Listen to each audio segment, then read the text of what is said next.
తన వార్డులో ఎటువంటి అభివృద్ధి పనులు చేపట్టకపోవడంతో పాటు తన దళిత సోదరులను మోకాళ్లపై నిలబెట్టినందుకే తాను పార్టీ మారినట్లు మండపేట టీడీపీ దళిత నేత కొవ్వాడ అప్పన్నబాబు తెలిపారు. మండపేట తెలుగుదేశం పార్టీ కార్యాలయంలో నిర్వహించిన మీడియా సమావేశంలో అప్పన్నబాబు పాల్గొని మాట్లాడారు. ఫేస్బుక్లో ఎమ్మెల్యే వేగుళ్లకు అనుకూలంగా కామెంట్ పెట్టినందుకు తోట త్రిమూర్తులు ఒక దళిత సోదరుడిపై కేసు పెట్టి మండపేట వైసీపీ పార్టీ కార్యాలయంలో మోకాళ్లపై నిలబెట్టారని ఆరోపించారు. అదేవిధంగా గతంలో దళిత ద్రోహి తోట తమ కాలనీలోకి రాకూడదంటూ ఎమ్మెల్సీ తోటను తమ కాలనీ యువకులు అడ్డుకున్నందుకు వారందరినీ వెంకటాయపాలెం తీసుకువెళ్లి వారిని సైతం అవమానపరిచారని పేర్కొన్నారు. ఈ ఘటనలు తనని ఎంతగానో కలిచివేశాయన్నారు. దీంతో పాటు గత 3 ఏళ్లుగా తన వార్డులో అభివృద్ధి జరగకపోవడంతో విసుగు చెంది పార్టీ మారానన్నారు. ఈ విషయాలు తెలుసుకోకుండా కొందరు దళితులు ఇంకా ఆయన్ను అభిమానించడం బాధాకరంగా ఉందన్నారు. ఈ విషయాలన్నీ దైవ సాక్షిగా ప్రమాణం చేసి చెప్పడానికి తాను సిద్ధమని, కాదని ప్రమాణం చేసే ధైర్యం ఆయనకు ఉందా అని ప్రశ్నించారు. కేశవరం టీడీపీ సర్పంచ్ పార్టీ మారితే ఎమ్మెల్యే వేగుళ్ల ఎవరిని పల్లెత్తు మాట అనలేదన్నారు. కానీ తాను పార్టీ మారితే మాత్రం ఎమ్మెల్సీ తోట ఒక జర్నలిస్ట్ను వెంట పంపి తన ఇంటికి మనుషులను ఎగదోశారన్నారు. నిజంగా తనపై అసంతృప్తితో తన వార్డు ప్రజలు తన దగ్గరకు వచ్చి ఉంటే నేరుగా వారే వచ్చేవారన్నారు. కొద్దిసేపటికి జర్నలిస్టు కూడా వచ్చినా తాను బాధపడేవాడిని కాదన్నారు. కానీ అలా కాకుండా ఓ జర్నలిస్టుతో కలిసి వీరంతా కూడగట్టుకొని రావడం ఇదంతా ఎమ్మెల్సీ తోట పని అని స్పష్టంగా అర్థమవుతుందన్నారు. భవిష్యత్తులో ఎవరైనా పార్టీ మారితే ఇలాగే బురద చెల్లిస్తామని బెదిరించేందుకు ఈ పనికి పాల్పడ్డారన్నారు. తోటకు దళితులు అంటే చిన్నచూపు కావడంతోనే తనకు ఇలా జరిగిందన్నారు. డబ్బులు తీసుకుని పార్టీ మారినట్లు ఆరోపణలు ఉన్నాయని ఓ జర్నలిస్ట్ అడిగిన ప్రశ్నకు అప్పన్నబాబు ఘాటుగా స్పందించారు. ముఖ్యమంత్రి జగన్ దగ్గర ఎంత తీసుకుని తోట పార్టీలో చేరారని ప్రశ్నించారు. అలాగే తెలుగుదేశం వీడి వైసీపీలోకి వెళ్లే వారికి తోట ఎంత ఇస్తున్నారని మండిపడ్డారు.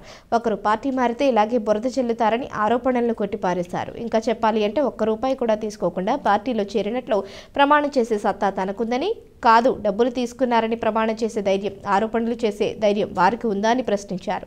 తనతో పాటు పార్టీ మారేందుకు మరికొంతమంది సిద్ధమయ్యారని, అయితే తోట బెదిరింపులకు భయపడి కొన్నాళ్లు వాయిదా వేసుకున్నారని తెలిపారు. ఎన్నికల కోడ్ అనంతరం పెను మార్పులు చూస్తారని పేర్కొన్నారు. ఈ సమావేశంలో పిట్టా పుల్లయ్య, బెందల వెంకన్న, దండగ్గి శ్రీను, ఎగ్గాడి సతీష్, ఇండిగిమిల్లి ప్రసాద్, బొడ్డపాటి లక్ష్మణ్, ఎగ్గాడి లోవరాజు తదితరులు పాల్గొన్నారు.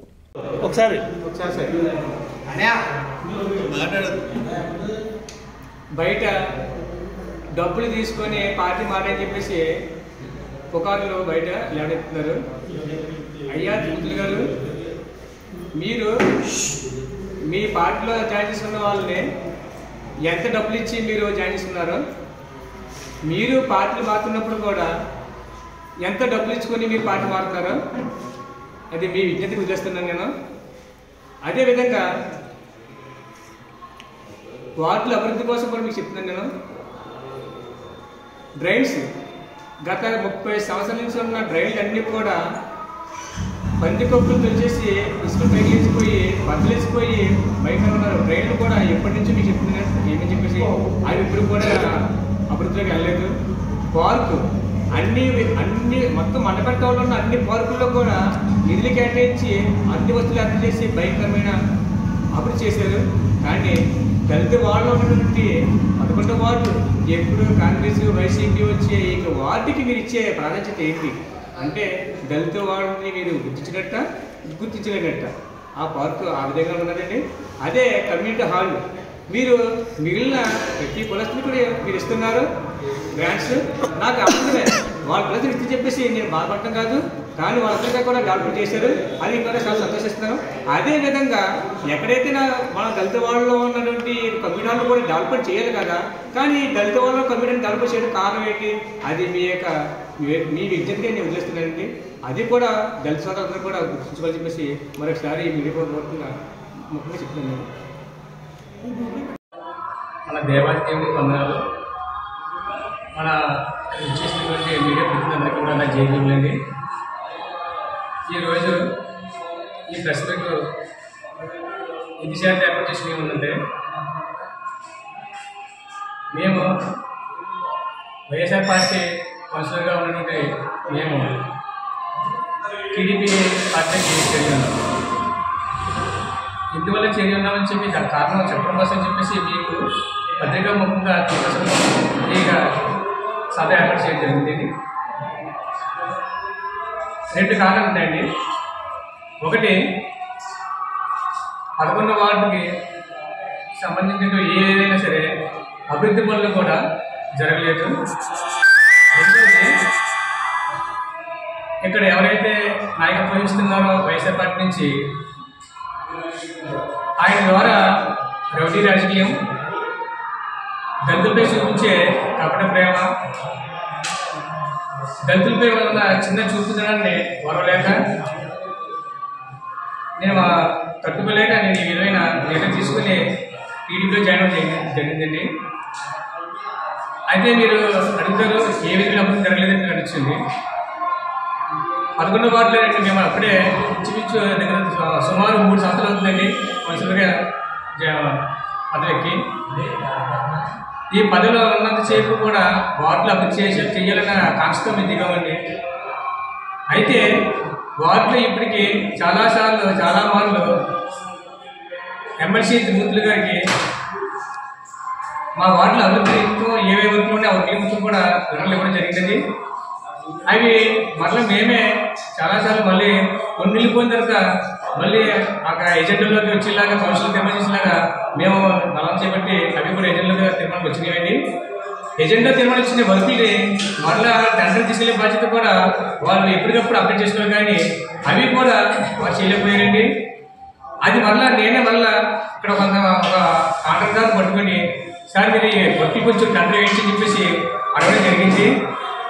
ఆయన కూడా వర్క్ అవ్వదండి, నా దగ్గర ప్రెసెంట్ వర్కులు చాలా వర్కులు ఎందుకంటే ఎదురు వర్కులు టెండర్ పెట్టండి, నేను ఎవరి చేత చేయించుకుంటానని చెప్పేసి ఆ కాంట్రాక్టర్ని అడగడం జరిగిందండి. అప్పుడు ఆయన టెండర్ వేయడం జరిగింది. టెండర్ వేసి సుమారు 6 నెలలు కావస్తున్న ఇప్పటికీ ఆ వర్కులు కూడా తాడిపైకి వెళ్ళలేదండి. అక్కడ కనీసం వర్కులు నిర్మాణ పనులకి ఇంకా నోచుకోలేదండి. ఇవన్నీ కూడా నాకు చాలా బాధ విషయం.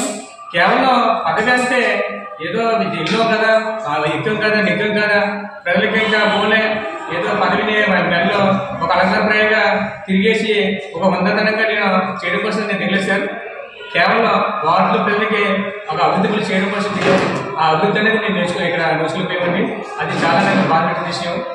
మళ్ళీ రెండో విషయం అండి, నా వద్దకు పంపించారు, ఒక రౌడీస్కి పంపించారో ఎందుకు పంపించారు సరే, కానీ ముందుగా క్యాష్లో టీడీపీ ప్రెసిడెంట్గా ఉన్నటువంటి వ్యక్తి వైఎస్ఆర్సీపీలోకి జాయిన్ చేసుకున్నారు కదా, ఆయన ఏమైనా రాజీనామా చేసి మీరు జాయిన్ చేసుకున్నారా? అంటే ఏంటి, ఆయన దగ్గరగా లేనిది నన్ను దగ్గర పంపించారంటే దళితుల మీద ప్రేమ ఎలా ఉందో మీకు ఇప్పుడుగా అర్థం అయితే మీకు దళితులందరూ అర్థం చేసుకోండి. అక్కడ ఏంటంటే అగ్రకులం, పాపనాయకత్వం, ఇక్కడేమో దళితుడు. అంటే మా దళితుల మధ్య చిచ్చు పెట్టే ప్రయత్నం ఇది ఒక ప్రయత్నం. అయ్యా తిరుపతి గారు, రేపు ప్రజలు తప్పనిసరిగా మీకు అలాగే జగన్ గారి యొక్క వైఎస్ఆర్ పార్టీకి బుద్ధి చెప్పే రోజులు ఖచ్చితంగా దళితులు తీసుకున్నారండి. తప్పనిసరిగా మేము అధికారంలోకి వచ్చిన తర్వాత కౌన్సిలర్గా ఎన్నికైన తర్వాత ఒక్క కార్పొరేషన్ లోన్ కూడా నిధులు కూడా ఒక ఆదరణ కూడా మేము చేయలేకపోయామండి. అది చాలా బాధకర విషయం అండి. ఏ విధమైన సభ్యుల నిధులు కూడా మేము కనీసం వార్డులో అభివృద్ధి కోసం మేము చేయలేకపోయామండి. అది చాలా బాధకర విషయం అండి. ఇవన్నీ తోడ్పాటు అయ్యి ఉండి మీ రౌడీ రాజకీయం, దళితులపై చూపించిన కపట ప్రేమ అవన్నీ కూడా రేపు పొద్దుట దళితులు ఎవరైతే ఉన్నారో ప్రతి ఒక్క దళితులు కూడా తగిన బుద్ధి చెప్పే రోజులు దగ్గరకు పడ్డాయండి. కేవలం ఇప్పటికి కూడా చాలామంది వైఎస్ఆర్ పార్టీ నుంచి టీడీపీలోకి రావడానికి చాలామంది నాయకులు, చాలామంది ఎవరైతే ఉన్నారో వైఎస్ఆర్సీపీ లీడర్స్ అయినా సరే, పదవిలో ఉన్నవాళ్ళైనా సరే చాలామంది రెడీగా ఉన్నారండి. కేవలం మీ యొక్క రౌడీ రాజకీయానికి భయపడి వాళ్ళు ముందుకు రాలేకపోతారు. కాబట్టి ఎప్పుడైతే ఎలక్షన్ కోడ్ వస్తుందో అప్పుడు ప్రతి ఒక్కరు కూడా తప్పనిసరిగా తండోపతండాలుగా టీడీపీలకు జాయిన్ అయ్యి టీడీపీని ఒక రకమైన భయంకరమైన మెజారిటీతో నెగ్గించి